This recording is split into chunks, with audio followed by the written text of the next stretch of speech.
Hi there and welcome to the series of Virtual University Final Term Exams Preparation। ये virtual university की final term exams की preparation series की video है। Complete series इस channel के ऊपर upload की जा रही है और आज के इस ट्यूटोरियल के अंदर आपको MKT 624 ब्रांड मैनेजमेंट के फाइनल टर्म की प्रिपरेशन के लिए सॉल्व MCQs करवाए जा रहे हैं, वो भी ईजी एक्सप्लेनेशन के साथ। तो शुरू करते हैं आज के इस ट्यूटोरियल को।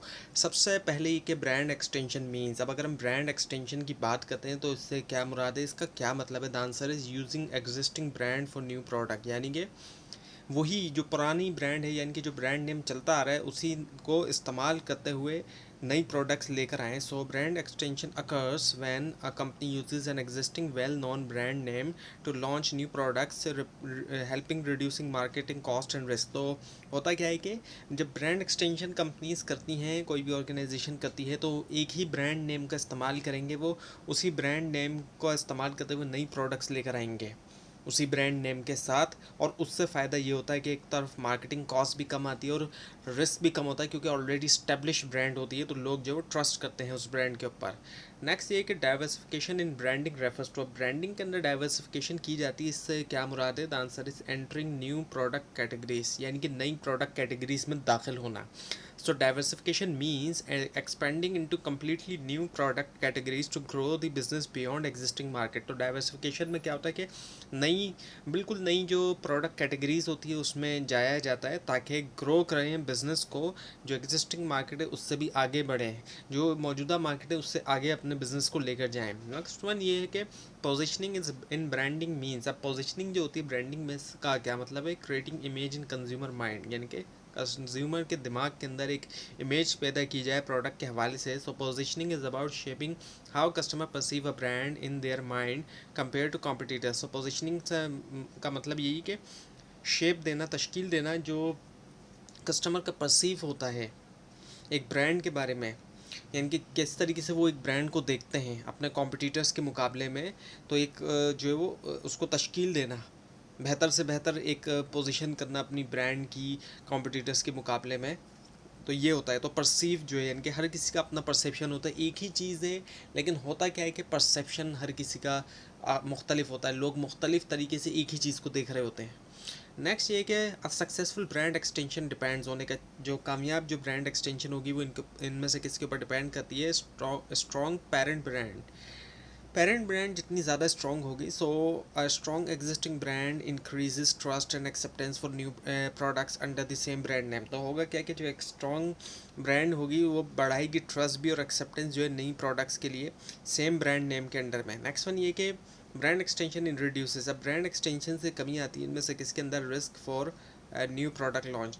जब नई प्रोडक्ट लेकर आ रहे हैं और वही ब्रांड नेम इस्तेमाल कर रहे हैं तो रिस्क कम होगा। So using N establish brand reduces uncertainty and risk when launching new product. तो होता क्या है कि एस्टेब्लिश ब्रांड से रिड्यूस होती है अनसर्टेनिटी, गैर यकीनी सूरत हाल भी, और रिस्क में भी कमी आती है जब लॉन्च कर रहे हैं न्यू प्रोडक्ट्स। तो नेक्स्ट ये कि brand portfolio refers to, brand portfolio से मुराद क्या होता है, all brands owned by company, तमाम जितनी भी ब्रांड होती हैं कंपनी की तरफ से उसकी मिल्कियत में। So it includes all brands and sub brands own and manage by company. तो इसमें तमाम ब्रांड्स और सब ब्रांड जो कि ऑन भी करती है और मैनेज भी करती है एक ही कंपनी। नेक्स्ट ये कि brand architecture defines, brand architecture define करता है क्या, structure of brands in organization, जो ब्रांड का स्ट्रक्चर होता है ऑर्गेनाइजेशन में। So it shows how different brands in a company are organize and related to each other. ये शो करता है कि कैसे मुख्तलिफ ब्रांड एक कंपनी के अंदर उनको ऑर्गेनाइज किया जाता है और वो एक दूसरे से रिलेट करती हैं।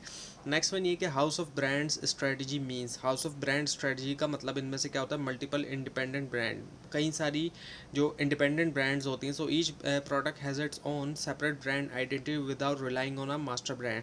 हर प्रोडक्ट की अपनी सेपरेट ब्रांड आइडेंटिटी होती है बगैर कोई रिलाई किए हुए एक मास्टर ब्रांड के ऊपर। Next one is brand house means, अब ब्रांड हाउस का मतलब इनमें से क्या है, सिंगल मास्टर ब्रांड, एक ही मास्टर ब्रांड होना। So all products use one strong parent brand name for identity and trust. तो तमाम प्रोडक्ट्स जो है वो इस्तेमाल करती हैं एक ही जो स्ट्रॉन्ग पेरेंट ब्रांड नेम होता है, आइडेंटिटी के लिए भी, पहचान के लिए भी और ट्रस्ट के लिए भी। Next one is brand portfolio management aims to, brand portfolio management का अगर हम मकसद देखें इनमें से वो क्या होता है, ऑप्टिमाइज ब्रांड मिक्स, ऑप्टिमाइज किया जाए जो ब्रांड मिक्स है। So it ensures that company has right combination of brands targeting different segments effectively. तो ये इस बात को यकीनी बनाता है कि कंपनी के पास जो सही कॉम्बिनेशन है, जो कॉम्बिनेशन बनाया हुआ है ब्रांड्स का वो सही है और टारगेट किया जा रहा है जो डिफरेंट सेगमेंट्स हैं उनको इफेक्टिवली मुख्तलिफ ब्रांड्स के ज़रिए मुख्तलिफ सेगमेंट्स को इफेक्टिवली तौर पे टारगेट किया जा रहा है। Next one is brand sorry channels of distribution are use to. अब चैनल ऑफ डिस्ट्रीब्यूशन का इस्तेमाल करते हुए इनमें से क्या किया जाता है? Deliver products to consumers,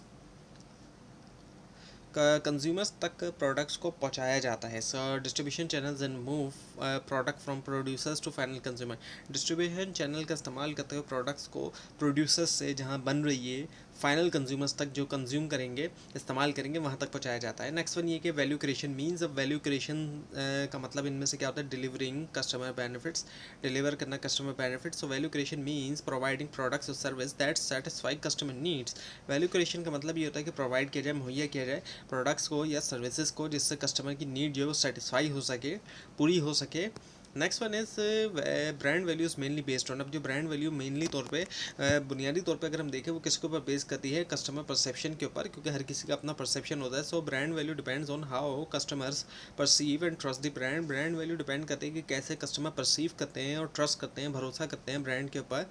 next है कि को ब्रांडिंग मीन्स। अब को ब्रांडिंग की हम बात करें, को की बात होती है तो दो की बात हो रही होती है। सो टू ब्रांड्स वर्किंग टुगेदर, दो ब्रांड आपस में मिलके जो है वो काम कर रही हैं। So two or more brands collaborate on a product to gain mutual benefit. तो होता क्या है कि दो या दो से ज़्यादा ब्रांड जो वो कोलेबरेट करती हैं एक प्रोडक्ट के ऊपर ताकि उनको म्यूचुअल बेनिफिट मिल सके। Next one is main benefit of को ब्रांडिंग इज़। अब को ब्रांडिंग का जो मेन बेनिफिट है वो इनमें से क्या होता है? Increased brand value, brand value के अंदर इजाफा हो जाना। सो इट स्ट्रेंथ है, ये मजबूत करता है क्या? Brand image and expand customer reach.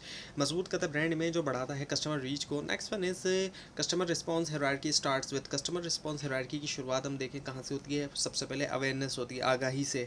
Customers must first become aware of a product before moving to interest and purchase.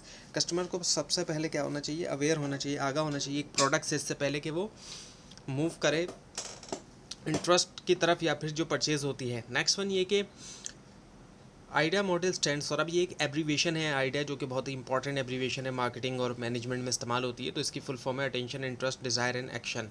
Attention, interest, desire और action. So AIDA describes the steps customer goes through before making a purchase. ये वो step होते हैं जिनके ज़रिए customer गुजरता है इससे पहले कि वो कोई डिसीजन ले। अटेंशन होती है, फिर इंटरेस्ट होता है, फिर डिज़ायर होती है और फाइनल में वो एक्शन लेता है।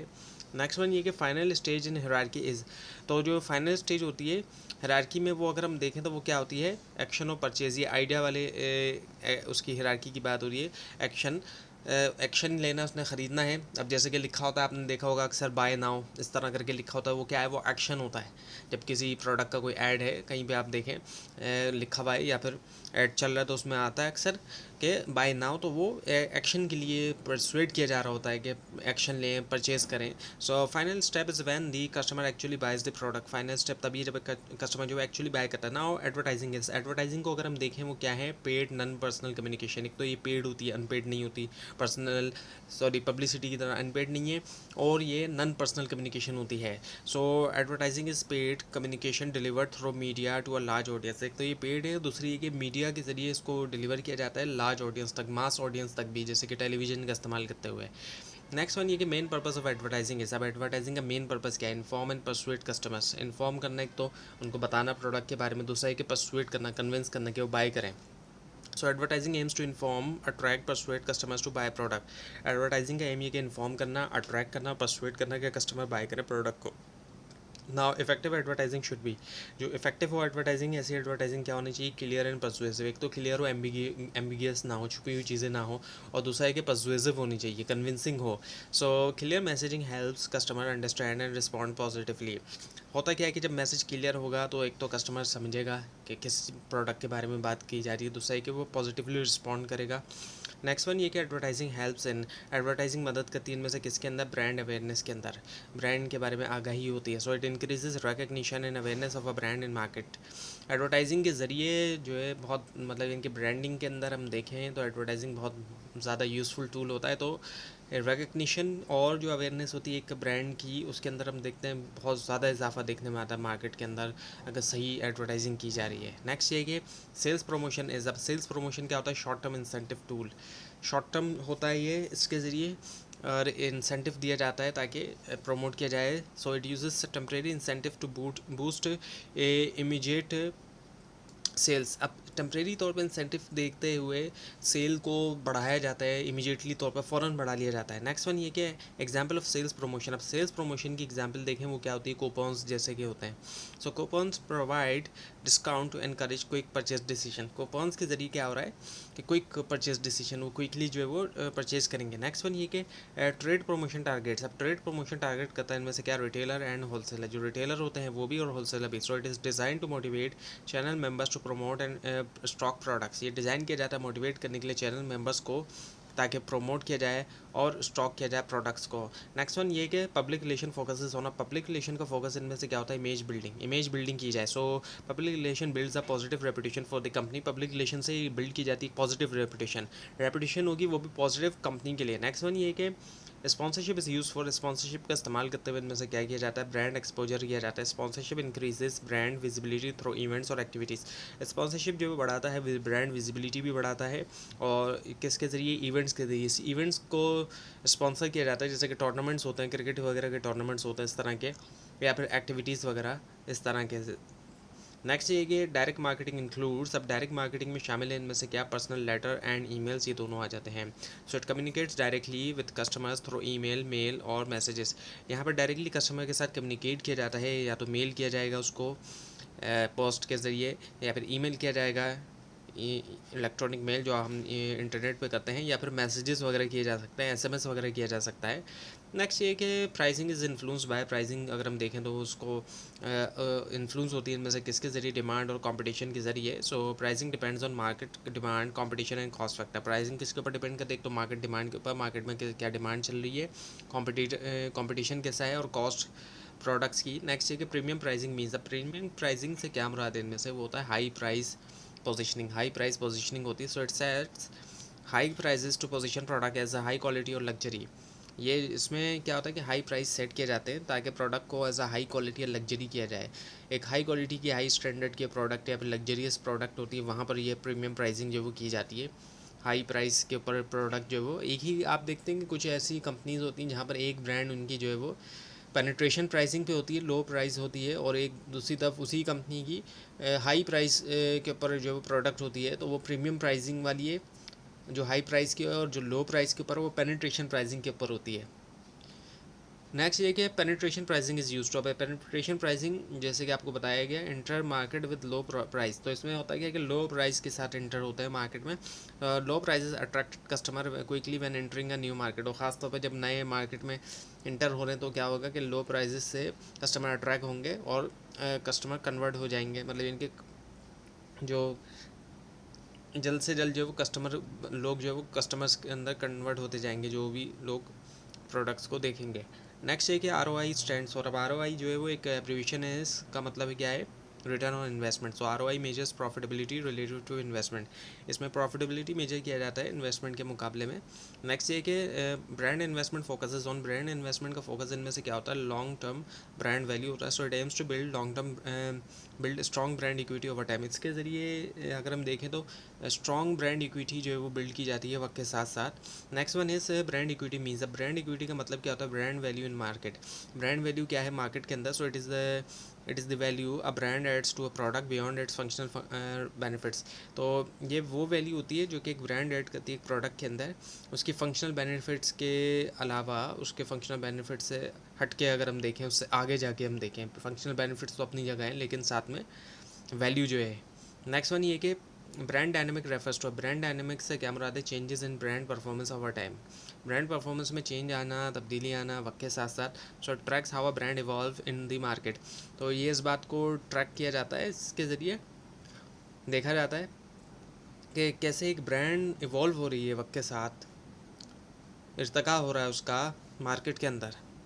नेक्स्ट वन ये कि brand based organisation focuses on, brand based organisation का फोकस इनमें से क्या होता है, ब्रांड सेंटर्ड स्ट्रक्चर, जो ब्रांड सेंटर्ड स्ट्रक्चर है। So organisation is structure around brands rather than department, brand जो है उसका स्ट्रक्चर होता है ब्रांड्स के आसपास, ना कि डिपार्टमेंट के। नेक्स्ट ये कि सर्विस ब्रांड मीन्स, अब सर्विस ब्रांड का मतलब इनमें से क्या होता है, ब्रांडिंग ऑफ सर्विसेज, सर्विसेज की भी ब्रांडिंग होती है। So it applies branding concept तो सर्विसेज लाइक बैंकिंग और टेलीकॉम, तो देखते हैं कि हम ब्रांडिंग जो है वो अप्लाई की जाती है सर्विसेज के अंदर भी, जैसे कि बैंकिंग हो गई, हम देखते हैं कि कुछ बैंक्स जो है वो भी एक ब्रांड है, उनकी सर्विसेज इतनी अच्छी कि वो बैंक्स भी खुद जो है वो ब्रांड है। और इसके अलावा टेलीकॉम के अंदर भी जो है वो ब्रांडिंग की जा रही होती है, जो टेलीकॉम सेक्टर है हम उसमें देखते हैं कि जो सर्विस प्रोवाइड की जा रही है नेटवर्किंग वगैरह की, उनकी भी अपनी जो है। इसी तरह हम सर्विस के अंदर और भी एग्जांपल देखें तो जो सलून होते हैं, हेयर सलून वगैरह होते हैं, बार्बर वगैरह होते हैं, उन्होंने भी अपनी ब्रांड बनाई होती है, उनका भी एक उन्होंने नाम बनाया हुआ होता है अपना।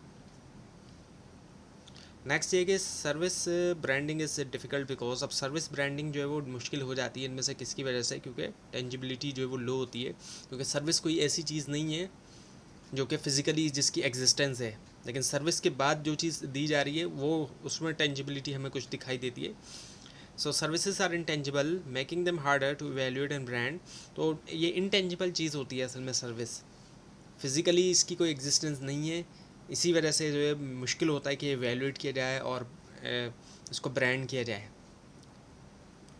नेक्स्ट ये क्या ब्रांड प्लानिंग इन्वॉल्व्स। अब ब्रांड प्लानिंग में अगर हम देखें तो शामिल क्या है, structured brand strategy. Structure brand strategy होता है, so it is a systematic process to develop and manage brand strategy. ये एक सिस्टमैटिक प्रोसेस होता है डेवलप करने के लिए और मैनेज करने के लिए ब्रांड स्ट्रेटजी को। नेक्स्ट ये कि ब्रांड प्लान इंक्लूड्स। अब ब्रांड प्लान को हम देखें उसमें शामिल किया ऑब्जेक्टिव्स एंड स्ट्रेटजी। ऑब्जेक्टिव्स भी हैं, स्ट्रेटजी भी है, so defines goal positioning and strategies for the brand. अब ये डिफाइन करता है, डेफिनेशन देता है गोल्स की, पोजिशनिंग की भी, और जो स्ट्रेटजीज होती हैं ब्रांड के लिए। नेक्स्ट वन ये कि brand planning process starts with. अब ब्रांड प्लानिंग प्रोसेस शुरू होता है इनमें से किसके साथ, सिचुएशनल एनालिसिस के साथ। और so it begins bye analysing market condition and brand position. इसकी शुरुआत कहाँ से होती है, एनालाइज करते हुए, तजिया करते हुए कि मार्केट की सूरत हाल जो है वो और जो ब्रांड पोजीशन होती है। नेक्स्ट वन ये कि डिस्ट्रीब्यूशन चैनल डिलीवर्स। अब डिस्ट्रीब्यूशन चैनल डिलीवर करता है इनमें से क्या, product to customers.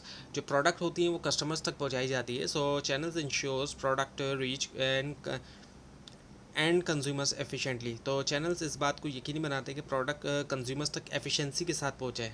Next one ये कि इनडायरेक्ट चैनल इंक्लूड्स। और इनडायरेक्ट चैनल में हम देखते हैं तो क्या होता है, होलसेलर और रिटेलर्स होते हैं। So product pass through intermediaries before reaching customers. तो जब प्रोड्यूसर से, फैक्ट्री से बन के चीज़ निकलती है तो पहले पहुँचती है होलसेलर और रिटेलर तक, फिर पहुँचती है कस्टमर्स तक। Now integrated communication ensures. Integrated communication में किस चीज़ को यकीनी बनाया जाता है, कंसिस्टेंट ब्रांड मैसेज, यानी एक ही ब्रांड मैसेज रहेगा। So it ensures all promotional tools deliver the same message. तमाम जितने भी प्रोमोशनल टूल्स हैं हर जगह एक ही मैसेज दिया जा रहा है, ऐसा नहीं है कि एक जगह कुछ और है दूसरी जगह कुछ और है, टीवी पे कुछ है, रेडियो पे कुछ है, मैगजीन पे कुछ है, तो ये जो है एक ही मैसेज देना। नेक्स्ट है कि साइकोलॉजिकल प्राइसिंग यूजेस। अब अगर हम साइकोलॉजिकल प्राइसिंग की बात करें तो उसमें इस्तेमाल किया जाता है कंज्यूमर परसेप्शन को, और इस तरह की प्राइसिंग हम बहुत देखते हैं लगी हुई अक्सर जो है वो मार्केट्स में हमें दिखाई देती है, जैसे कि 999, 1 रुपया जो कम कर रहे होते हैं, वो फिगर ही पूरी चेंज हो जाती है, कहाँ वो 1000 हो कहाँ वो 999 जो है वो हमें 1000 के बजाय 900 के करीब दिखाई देता है, या एटलीस्ट हमें ये दिखाई देता है कि वो चीज़ 1000 से कम है। एक डिजिट जो है वो कम हो जाता है, एक नंबर कम हो जाता है। 999 अगर हो गया 1000 की जगह तो पूरा एक नंबर कम हो जाता है। तो prices are set based on how consumer perceive value. तो प्राइजेस को इस चीज़ के ऊपर सेट किया जाता है कि कैसे कंज्यूमर जो है परसीव करते हैं वैल्यू को। और इसी तरह से 9.99, 10 की जगह वो 10 रुपये नहीं बल्कि वो 9.99 हो जाएगा। नेक्स्ट ये कि strong brands help companies to. अब स्ट्रॉन्ग ब्रांड जो हेल्प करती हैं कंपनीज़ को क्या करने में, increase customer loyalty. Customer loyalty जो बढ़ाने के अंदर, ताकि कस्टमर बार बार आए। So strong brands build customer trust and repeat purchases. Strong brand के ज़रिए एक तो ट्रस्ट जो है वो बिल्ड किया जाता है, और ये होता है कि रिपीट परचेजेस होती हैं, बार बार ख़रीदी जाती है वो चीज़। नेक्स्ट ये कि brand positioning is based on. अब ब्रांड पोजीशनिंग की हम बात करें तो वो बेस करती है इनमें से किसके ऊपर, कस्टमर परसेप्शन के ऊपर, कि जो कस्टमर का परसेप्शन होता है। So positioning is about how customers view the brand. ये इस चीज़ के बारे में कि कैसे कस्टमर देखते हैं ब्रांड को, उनका देखने का क्या नज़रिया है। नाउ की गोल ऑफ ब्रांडिंग इज़। अब ब्रांडिंग का की गोल इनमें से क्या है, डिफ्रेंसिएशन होता है। So branding helps a product stand out from competitor. Branding की वजह से ही एक प्रोडक्ट जो है स्टैंड आउट कर जाती है कॉम्पिटिटर्स के मुकाबले में, पता चलता है कि ये कुछ अलग चीज़ है।